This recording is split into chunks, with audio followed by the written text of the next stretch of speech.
今天说的都是干货，推荐大家放下。You've probably heard the term leftover women in China, referring to unmarried women in their late 30s and beyond.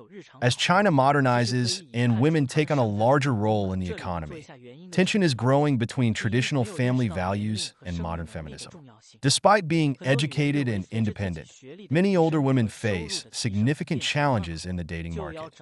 According to recent census data, around 45 million Chinese women remain unmarried by age 36, and this trend is likely to continue. Today, I'd like to share some insights into why these women struggle to find partners and why men are increasingly stepping back from pursuing them. I encourage everyone to set aside emotions for a second and listen with an open mind. First, many women fail to recognize the impact of age and fertility, often taking these factors for granted. They assume that as their education and income improve, they should be able to attract better men. However, they overlook how much age and fertility influence the dating market.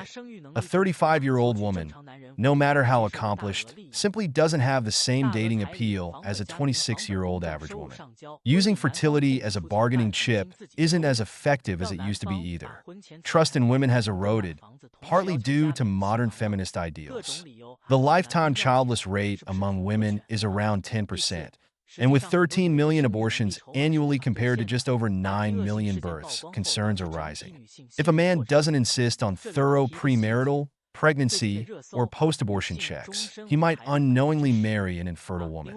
Meanwhile, the woman may have already secured significant financial benefits before marriage. Clever, but not exactly fair.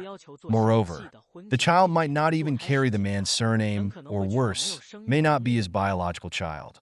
Suggesting a paternity test often sparks outrage. Second, many women have also become overly narcissistic. The term independent, high-quality woman is overused. In the minds of many single women, simply being a woman equals being high quality, and not starving equates to independence. A lot of women use marriage as a way to negotiate benefits that are often unrealistic for men to accept.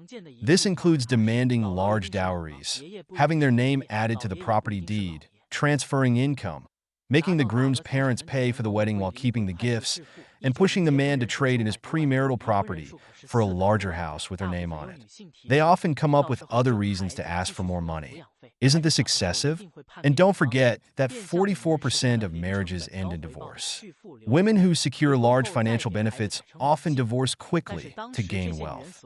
In 2019, there were over 9 million marriages and more than 4 million divorces, with most initiated by women.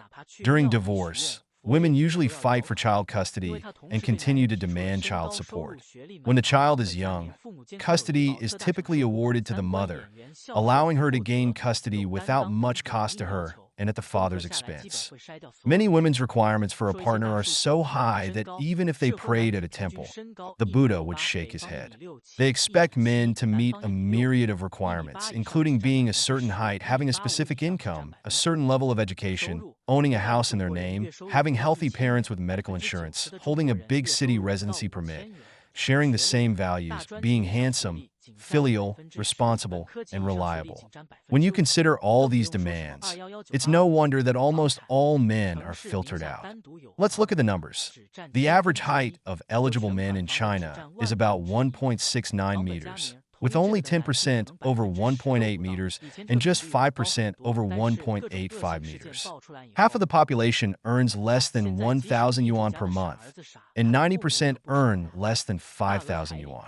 Only 10% of people have a college degree, and just 5% hold a bachelor's degree or higher, let alone from top universities. As for property, only 1 in 1,000 city dwellers owns a house in their name, and only 1 in 10,000 owns a fully paid house. Fewer than 10% of men agree to add a woman's name to the deed, and fewer than half are willing to pay large dowries now, likely due to past negative experiences. When you factor in things like parental health, medical insurance, residency permits, and other soft conditions, the odds of finding a man who meets all these requirements are almost zero. Given these stats, it's clear that many women's expectations are unrealistic. Even when women are wealthy, their money is rarely spent on the men or the family. The men remains the main provider. Successful career women face their own challenges in marriage. Despite their achievements, they often have significant mortgages and spend much of their income on repayments, making marriage a financial risk for the man.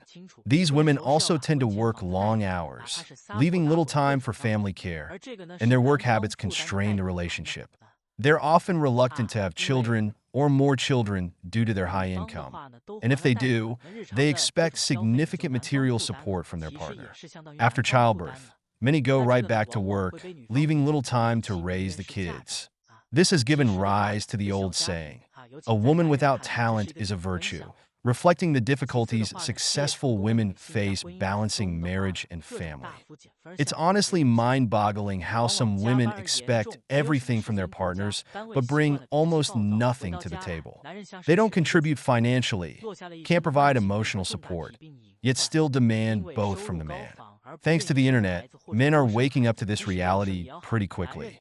To these women, I have to ask, why would a man want to marry you? What's in it for him? With divorce rates so high and women often fighting for custody, what's the incentive? In my matchmaking group, I see this all the time, women who expect everything while offering very little in return. I tell them straight up, do you really think men are stupid? Why should they tolerate this? Maybe it's time to start respecting what men bring to the relationship. Shouldn't you be the one providing emotional value? Some women get it, but others, well, they're on their own. The disconnect between how some women see themselves and reality is astonishing, often fueled by online validation and social media movements, especially when it comes to body positivity. They've embraced the idea that fat is healthy, ugly is beautiful, or old is attractive, and expect men to accept these notions without question. By ignoring the reality of attraction, some women may be setting themselves up for disappointment, believing they deserve admiration or romantic interest when, in fact, men are distancing themselves. Feminism has really misled a lot of ordinary women out there. The reality is that the feminists who are all about getting rich through divorce are the very ones actively pursuing marriage and cashing out. They misguide regular women in all sorts of ways, causing them a ton of trouble. For instance, they label women who want a traditional family life as slaves and encourage others to feel entitled and rebellious. They push the narrative that single older women are independent and free, while married women are enslaved by patriarchy. As a result, many women who could have gotten married end up becoming leftover, and some married women even divorce their husbands, only to struggle with finding a new partner. The competition among women can be brutal. Often, a woman's biggest enemy is another woman, especially her own friends. In fact, those girlfriends are usually the ones pushing the hardest for divorce. The truth about feminist manipulation tactics and divorce strategies is finally coming to light. Let me clarify. Feminists who rely on divorce for financial gain are a different breed from regular women. Their main focus is on figuring out how to manipulate men and score big financial payouts. They've got mentors, groups, courses, live discussions, the whole package. And they don't hesitate to shell out big bucks for these courses. As these tactics get exposed, more men are waking up to the reality. This makes it increasingly difficult for these women to find husbands because, let's be honest, they're not interested in building a life together. They're just in it for the money. So why would men they even bother getting married? The men's rights movement is gaining momentum. With divorce rates through the roof and all sorts of negative incidents come to light, guys are starting to realize that marriage isn't always the best deal. For example, there are women who demand that their name be added to the property deed, only to divorce 2 months later and demand half. Or women who take a big dowry and divorce a month later without returning a cent. And then there are the guys who are forced to go to their wife's parents' community with a loudspeaker to beg for forgiveness. And let's not forget the women who have 3 kids that aren't even their husbands. As all these incidents come to light, more and more men are realizing that long-term cohabitation without marriage can be just as fulfilling, minus the hefty price tag. In other words, guys are getting smart and refusing to enter into marriages that exploit their rights. And let's be real, many women who cohabitate with men often accidentally get pregnant. But we all know that's not always an accident. In 2019, There were over 9 million marriages, but by 2021, that number had dropped to just over 7 million. This is what happens when men are awakened. The decision makers are the ones with the money, and that means men are increasingly saying no to marriage. Thanks for watching. Do you agree with my analysis? Do you think similar trends are happening in your country? Let me know in the comments below.